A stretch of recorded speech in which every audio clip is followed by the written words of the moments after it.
안녕하세요. 바울이 드로아에서 강론하다 유두고를 살립니다. 오늘 본문은 사도행전 20장 1절에서 12절입니다.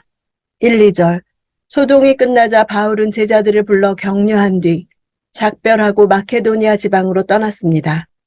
그는 그 지방을 두루 다니면서 사람들에게 많은 격려의 말을 해주었고 마침내 그리스에 도착해 바울의 사역에 대해 격려라는 단어가 2번이나 나옵니다. 이미 복음이 전해진 교회 공동체의 제자들을 정착시키는 사역이었고 격려의 주요 수단은 많은 말이었습니다. 격려는 진리를 실제 삶에 적용할 수 있게 해주는 능력을 뜻합니다. 격려는 바울이 갖고 있던 은사였습니다. 하나님의 말씀처럼 하나님의 백성을 격려하고 힘있게 하는 것은 없습니다. 3절. 그곳에서 3달 동안 머물렀습니다. 그는 거기서 배를 타고 시리아로 가려고 했는데 유대 사람들이 그를 해치려는 음모를 꾸미자 마케도니아를 거쳐 시리아로 돌아가기로 결심했습니다. 그리스에 머문 3달 동안 대부분을 고린도에서 보내면서 바울은 최대 걸작인 로마서를 썼습니다.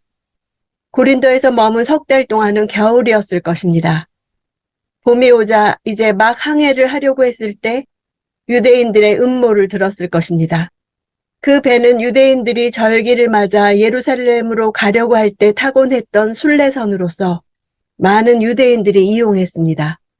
바울에게 적대적인 유대인들은 바울이 그 배를 탈 때 자신들도 같이 타서 항해 도중 바울을 살해하여 바다에 던져버리려는 계획을 가지고 있었습니다.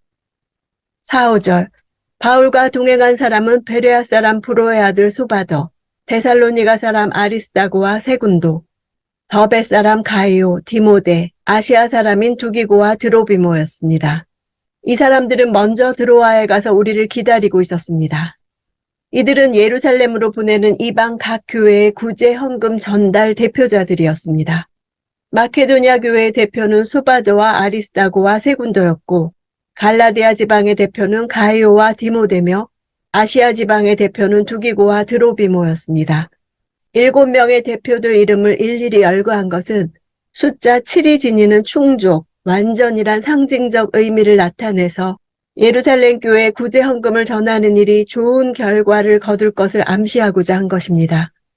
여기서 아가야 지방, 즉 고린도 교회에서 보낸 대표자는 기록되어 있지 않습니다. 고린도 후서의 기록을 볼 때 디도가 고린도 교회 헌금을 누가에게 부탁했을 것이라고 봅니다. 우리라고 한 것을 보아 빌립보에 있던 누가가 예루살렘까지 동행한 것을 알 수 있습니다.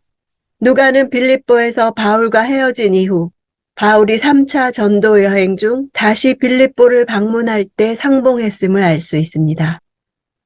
7절. 안식 후 첫날에 우리는 빵을 떼기 위해 모였습니다. 바울이 사람들에게 말씀을 전했는데 그는 다음날 떠날 예정이었기 때문에 강론은 한밤중까지 계속됐습니다. 드로아는 바울이 직접 복음을 전파하지 않은 지역으로서 당시 에베소에서 일어났던 부흥을 통해 복음이 전파되어 교회가 생겨난 곳이었습니다. 고린도전서 16장을 보면 바울은 고린도 교회를 향해 안식 후 첫날에 헌금을 모아두라고 지시했었습니다. 이것은 당시 안식 후 첫날 헌금을 드리는 공식적인 예배가 있었다는 것을 간접적으로 보여줍니다. 빵을 떼기 위해 모였다는 것은 성만찬의 식사를 포함하는 예배로 모였다는 사실을 나타냅니다. 안식 후 첫날, 즉 주일에 예배드린 것은 처음에는 부활하신 예수님을 만난 제자들에 의해서 시작되었고 그 후 초대교회 공동체에서 자연스럽게 정착되었습니다. 창조 사역을 기념하는 구약의 안식일이 신약 시대에는 그리스도의 부활을 기념하는 주일로 발전하게 된 것입니다. 그리스도의 부활로 말미암아 영원한 안식을 소유하게 된 것을 기념하는 것입니다. 당시 노예와 일꾼들은 힘든 일과를 마치고 오후 7시쯤에 모였습니다. 당시의 일출 시간은 오전 5시였기 때문에 바울은 첫 번째 설교를 저녁 7시부터 한밤중까지, 두 번째 설교는 한밤중부터 아침 5시까지 총 10시간의 강론을 한 것입니다. 8절. 우리가 모여있는 다락방에는 등불이 많이 켜져 있었습니다.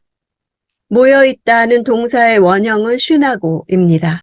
이 단어는 회당을 나타내는 슈나고게의 어원입니다. 이 단어를 굳이 쓴 것은 당시 사람들이 모인 장소가 물론 회당은 아니었지만 그 모임이 종교적인 목적을 위한 것이었다는 사실을 전달합니다.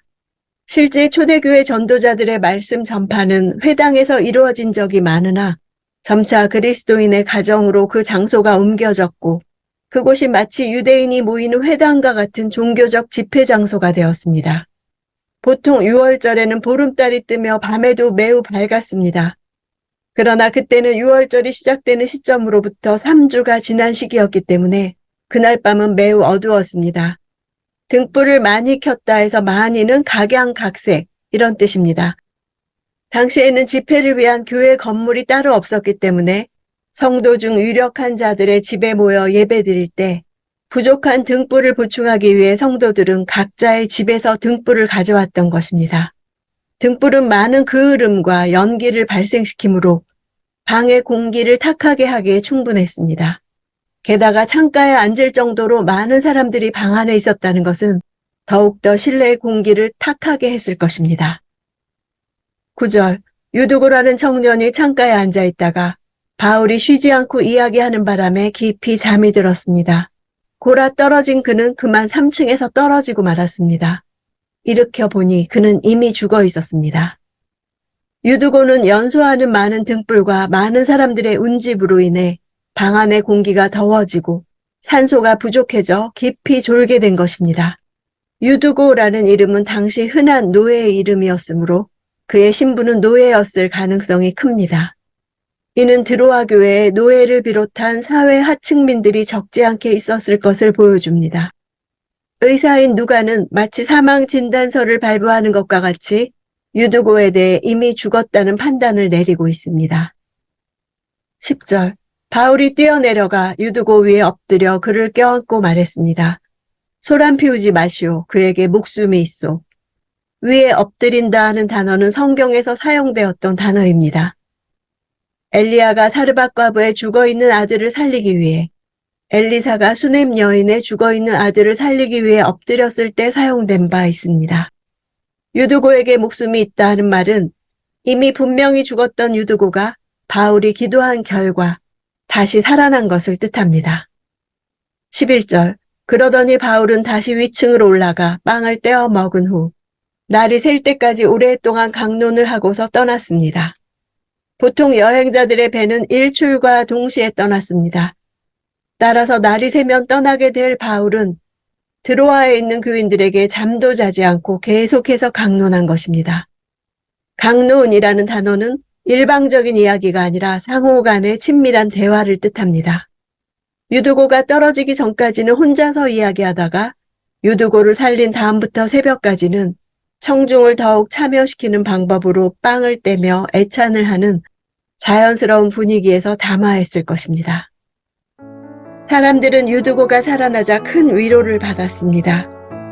유두고를 보니까 하나님이 살아계시기 때문입니다. 엘리야가 했던 일, 엘리사가 했던 일, 성경에 있는 믿음의 선진들에게 일어났던 일들이 지금도 실제로 일어나는 것을 봤기 때문입니다. 그 하나님이 예수도 살리신 것이 확실하고 그들에게도 부활의 소망을 주실 것이라는 정서적 위로를 얻었습니다. 그래서 우리는 공동체에 속해 하나님이 각 사람에게 행하시는 일을 보고 위로를 받는 것이 필요합니다. 유두고는 가는 곳마다 자신의 삶을 간증했을 것입니다. 나도 죽은 자 가운데서 살려주신 사람입니다. 이미 끝났고 분명히 죽었다고밖에 생각할 수 없는 내가 이렇게 살아있는 것은 하나님이 살려주신 것이 분명합니다. 말씀 안에 계신 하나님은 어제나 오늘이나 동일한 하나님이십니다. 자기 아들을 아끼지 않으시고 우리를 위해 내어주신 분이 어찌 그 아들과 함께 모든 것을 우리에게 주지 않으시겠습니까? 그러니 다시 생명을 얻은 자 같이 삽시다. 그 증언을 하는 우리의 하루하루가 되기 원합니다.